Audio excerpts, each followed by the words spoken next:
Hi friends, இன்றைக்கி மீன் குழம்பு தான் செய்ய போகிறேன். ஸோ காலையிலேயே ஃபிஷ் மார்க்கெட்டில் போய் ஃப்ரெஷ்ஷாக ஃபிஷ்ஷெல்லாம் வாங்கியாச்சு. நான் எப்படி மீன் குழம்பு செய்வேன் அப்படிங்கிறத காமிக்கிறேன். மீன் குழம்பு செய்கிறதுக்கு சின்ன வெங்காயம் நல்லா ஒரு கை நிறைய சின்ன வெங்காயம் எடுத்து தோலெல்லாம் ரிமூவ் பண்ணி வச்சுருக்கேன். அப்புறம் தக்காளி 2 தக்காளி, நல்லா பழுத்த தக்காளியாக 2 தக்காளி. அப்புறம் புளி கொஞ்சம் புளி ஊற வச்சுருக்கேன். அதுக்கப்புறம் தேங்காய் அரைக்கிறதுக்காக இங்கே சின்ன வெங்காயம் குட்டி குட்டியாக எதுக்கு கட் பண்ணி வச்சுருக்கேன்னா தாளிக்கிறதுக்காக இது கட் பண்ணி வச்சுருக்கேன். ஃபஸ்ட்டு தேங்காய் அரைச்சி எடுத்துக்க போகிறேன். மீன் குழம்புல போடுற அந்த மசாலா எல்லாமே நான் தேங்காயிலையே போட்டு அதை அரைச்சி எடுத்துருவேன். அதுக்கு மஞ்சப்பொடி 1/2 ஸ்பூன், சில்லி பவுடர் 1 ஸ்பூன், அப்புறம் மல்லி பவுடர் 2 ஸ்பூன்.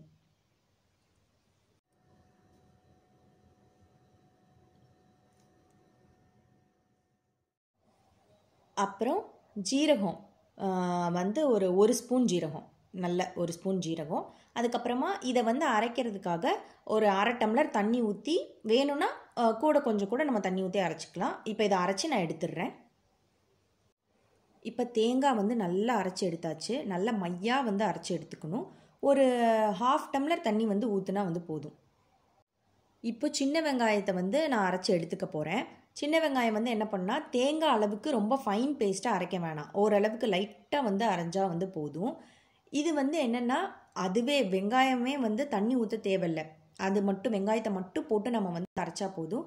வேணும் ஒரு வேளை வெங்காயம் அரையலை அப்படின்னா வேணால் கொஞ்சமாக தண்ணி ஆட் பண்ணிக்கலாம்.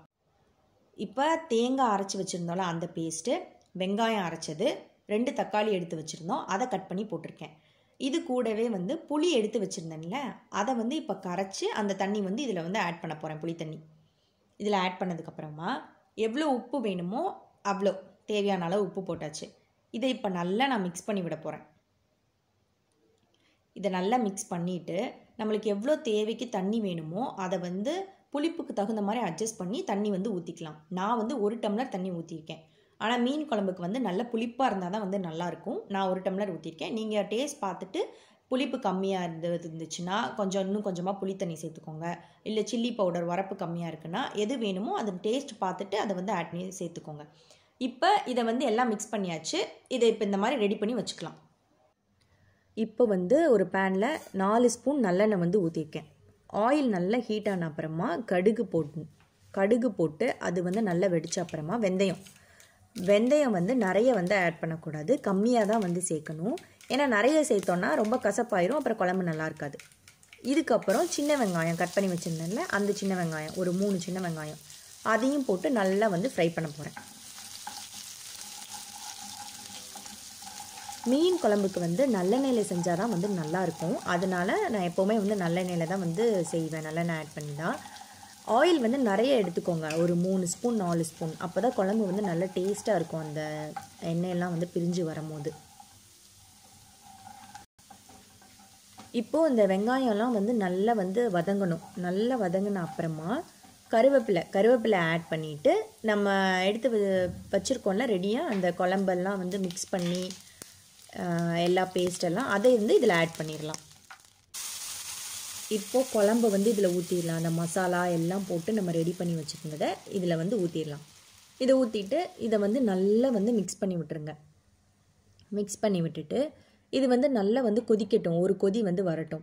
ஒரு 7லேருந்து 8 9 நிமிஷம் வரைக்கும் நல்லா கொதிக்கட்டும். இந்த டைமில் நீங்கள் டேஸ்ட் பார்த்துக்கோங்க. ஏதாவது கம்மியாக இருந்துச்சுன்னா ஆட் பண்ணிக்கோங்க. இப்போ இதை நான் மூடி போட்டு 7லேருந்து 9 நிமிஷம் நல்லா கொதிக்க விட போகிறேன். இப்போது நல்லா குழம்பு கொதி வந்துருச்சு. இந்த மாதிரி கொதிச்சதுக்கப்புறம் இந்த டைமில் நான் மீன் ஆட் பண்ண போகிறேன். மீனை ஃபஸ்ட்டே ஆட் பண்ணக்கூடாது குழம்பு ஊற்றும் போதே, ஏன்னா மீன் சீக்கிரமே குக் ஆயிரும். ஃபஸ்ட்டே ஆட் பண்ணிங்கன்னா ரொம்ப ஓவர் குக் ஆயிரும். அதனால் எப்போதுமே ஒரு கொதி வந்ததுக்கப்புறம் தான் மீனை உள்ளே சேர்க்கணும். இப்போ இந்த மீனை நான் உள்ளே சேர்த்துட்டு மூடி போட்டு கரெக்டாக ஒரு 7 நிமிஷம் குக் பண்ண போகிறேன். 7 நிமிஷம்க்கு அப்புறம் குழம்பு ரெடி ஆயிரும். ஏன்னா மீன் சீக்கிரம் குக் ஆயிரும், ரொம்ப டைம் எடுத்துக்காது. ஸோ இதை மூடி போட்டு 7 நிமிஷம்க்கு அப்புறம் பார்க்கலாம். இப்போ நான் கரெக்டாக 8 நிமிஷம் கழிச்சு 8 மினிட்ஸ் கழித்து ஓப்பன் பண்ணி பார்த்துருக்கேன்.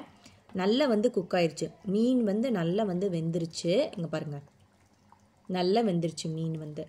இப்போது இதை என்ன பண்ணோன்னா மீன் குழம்பை வந்து சும்மா ரொம்ப அந்த சாம்பார் புளிக்குழம்பு அதை மாதிரி ரொம்ப கிண்டிக்கிட்டே இருக்கக்கூடாது. அப்படி கிண்டினோன்னா மீன் வந்து என்ன ஆகும்னா உடஞ்சி போயிடும். அப்படி நல்ல துண்டு துண்டாக இருக்காது, நம்மளுக்கு உடஞ்சிரும். அப்படி இல்லைன்னா வந்து கரைஞ்சி போயிடும் குழம்போட குழம்பா. ஸோ ரொம்பலாம் கிண்டக்கூடாது. இப்போ பாருங்கள், இது வந்து நல்லா வந்து கட்டியாயிருச்சு. சும்மா லைட்டாக சைடில் மட்டும்தான் இப்படியே கிண்டணும்.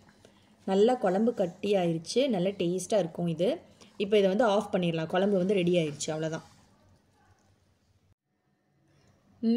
நல்ல டேஸ்ட்டான மீன் குழம்பு வந்து ரெடி ஆயிடுச்சு.